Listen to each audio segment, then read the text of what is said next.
தமிழ் உறவுகளுக்கு வணக்கம். தற்போது நீங்கள் காணொளியில் பார்த்து கொண்டிருக்கின்ற புகைப்படத்தில் இருக்கும் இளைஞர் திண்டுக்கல் மாவட்டம் ஒட்டஞ்சத்திரம் அருகே தும்பலாம்பட்டி கிராமத்தை சேர்ந்த 23 வயதே ஆன சரவணன் என்கின்ற இளைஞர் தான் பணிபுரிந்த செங்கல் சூளையில் வடமாநில இளைஞர்களால் கொடூரமாக செங்கற்களால் அடித்து கொல்லப்பட்டிருக்கின்றார். என்ன நடந்தது விரிவாக பார்க்கலாம்.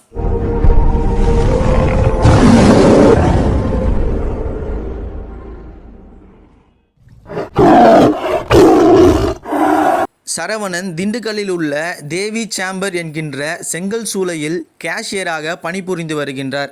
அங்கே பணிபுரிகின்ற வட இந்தியர்கள் சரவணனிடம் முன்கூட்டியே அட்வான்ஸ் பணம் கேட்பதும் தான் வேலை செய்யக்கூடிய வேலைக்கு முன்கூட்டியே பணம் கேட்பதும் போன்ற பிரச்சனை செய்து வந்திருக்கின்றனர். இந்த பிரச்சனை முற்றி கடந்த 2 நாட்களுக்கு முன்பதாக சரவணனை தனியே செங்கல் சூளைக்கு வரவழைத்து அங்கே பிரச்சனை செய்திருக்கின்றனர். அங்கே அவரை செங்கற்கற்களால் கொடூரமாக தாக்கி கொலையும் செய்திருக்கின்றனர். வட இந்தியர்களும் மனிதர்கள் தானே, அவங்களும் வேலை செய்கிறதுக்காக தானே இங்கே பிழைக்கிறதுக்காக தானே இங்கே வராங்க அப்படின்னு சொல்லிட்டு நிறைய பேர் பார்த்திங்கன்னா அவங்களுக்கு சப்போர்ட்டாக பேசுகிறது உண்டு, இந்த விஷயங்களை கடந்து போகிறது உண்டு. ஆனால் இப்போ வேலைக்கு வந்தவங்க இங்கே தமிழர்களை அடித்து கொல்லவும் ஆரம்பிச்சிட்டாங்க, பல பாலியல் குற்றங்களில் ஈடுபடவும் ஆரம்பிச்சிட்டாங்க. இதற்கு எல்லாத்துக்கும் அவங்க வாய் திறப்பாங்களான்னு பார்த்தீங்கன்னா கிடையாது. தமிழ்நாட்டில் பார்த்திங்கன்னா யாராவது ஒரு குற்றம் செஞ்சாங்கன்னா அவங்களுடைய புகைப்படத்தையோ இல்லை சிசிடிவி கேமரா ஃபுட்டேஜோ வச்சு அவங்க எந்த ஊர் எந்த இடத்துல இருக்காங்கன்னு சொல்லிட்டு ஈஸியாக கண்டுபிடிக்க முடியும். ஆனால் வட இந்தியர்கள் எந்த ஒரு ஆதாரமும் இல்லாமல் இங்கே வேலைக்காக வராங்க. அவங்கள நம்ம எப்படி கண்டுபிடிக்க முடியும்?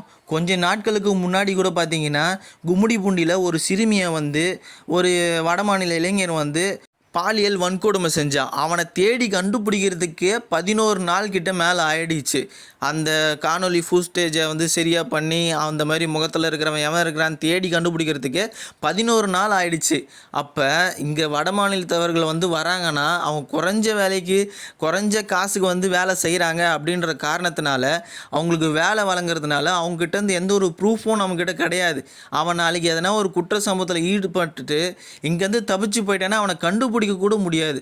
அதனால தான் நாம் தமிழர் கட்சி ரொம்ப நாட்களாக இந்த இன்னர் லைன் பர்மிட் அப்படின்றத தமிழ்நாட்டில் கொண்டு வாங்க.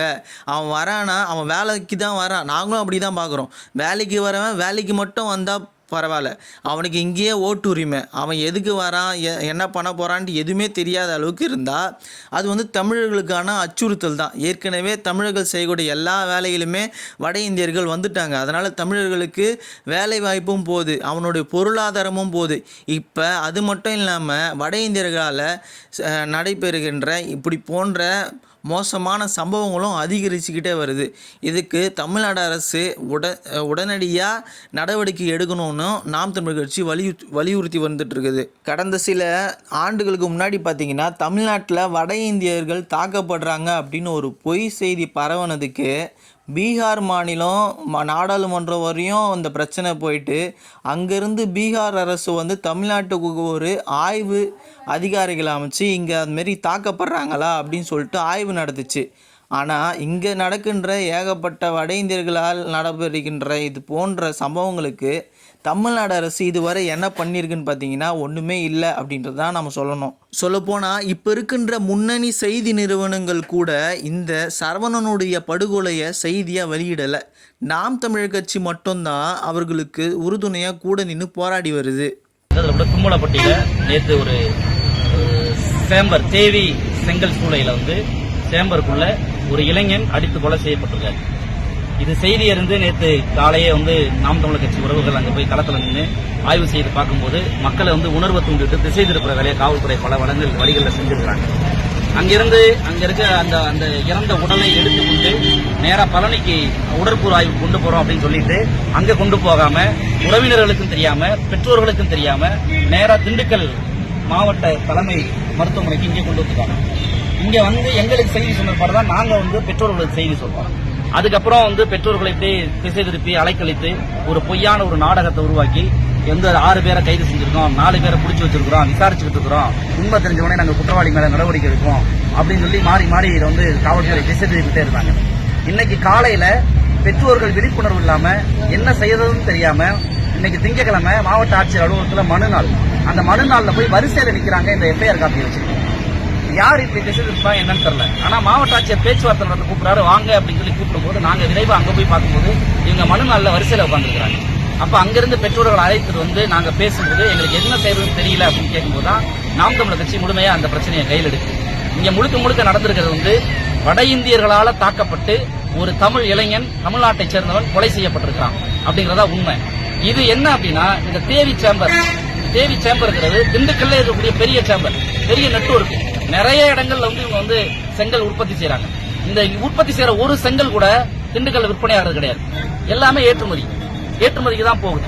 இவங்க எந்த அளவுக்கு ஒரு நிறுவனம் நடத்துறாங்க அப்படின்னா 25 கிலோமீட்டருக்கு அந்த பக்கம் ஒரு விவசாய நிலம் வாங்கி அந்த கிணத்திலிருந்து தண்ணீர் எடுத்துட்டு வந்து இந்த சூழலை பயன்படுத்துறாங்க. அந்த அளவுக்கு அதிகார பலமும் ஆணவ பலமும் கொண்டு இந்த வழக்கை திசை திருப்பி பாதிக்கப்பட்ட குடும்பத்தை வந்து அப்படியே மூடி மறைக்கிறதுக்கான வேலையை வந்து செய்யறாங்க. இப்ப காவல்துறையிட்ட நாங்க கேட்டுக்கிட்டதன்படி நாங்க வந்து ஒன்றுதான். இப்ப நான் வந்து ஒரு விவசாய தோட்டம் வச்சிருக்கிறேன். நான் என் தோட்டத்துல மாடு மேய்க்க வந்தவங்களோ ஆடு மேய்க்க வந்தவங்களோ தவறி விழுந்து இறந்துட்டா அங்க முதல் குற்றவாளி யார பதிவு செய்யறாங்க அப்படின்னா விவசாய நிலத்துக்கு சொந்தமான அந்த அவரை தான் வந்து முதல் குற்றவாளியா பதிவு செய்யறாங்க. அப்ப ஒரு சேம்பருக்குள்ள இந்த கொலை நடந்திருக்கு. அப்ப முதல் குற்றவாளி யாரு? சேம்பர் முதலாளி, அங்கிருந்த நிர்வாகி. இது எதுவுமே இல்லாம அவங்கள குற்றவாளியப்படுத்தாம பொதுவா இது சாதாரண ஏதோ நடந்தது போல காவல்துறை ஒரு கதையை கட்டமைச்சு இதை எதிர்த்து நாங்க வந்து இப்ப போராடிட்டு இருக்கிறோம். இந்த காவல்துறை சொல்ற எந்த கதையும் நாங்க ஏத்துக்க தயாரா இல்ல. அது எத்தனை நாள் நாங்க நின்று அந்த மக்களோட நின்று உண்மையை சமூகத்துக்கு கொண்டு வந்து சேர்க்கறதுக்கான போராட்டத்தை நாங்க முன்னெடுப்போம். இது அப்பட்டமாக திட்டமிட்டு நடத்தப்பட்ட ஒரு கொலை. இது வந்து கட்டாயமாக சேம்பருடைய ஓனருக்கும் சேம்பருடைய மேனேஜர் நிர்வாகிக்கும் கட்டாயமாக தெரியும். இந்த பையனை ஒரு வாரத்துக்கு முன்னாடியே ஒரு பஞ்சாயத்து நடந்து பேச்சுவார்த்தை நடத்தி இங்க இருந்து உடுமலைப்பேட்டைக்கு மாத்துறாங்க. இவங்க சேம்பருக்கே மாத்துறாங்க.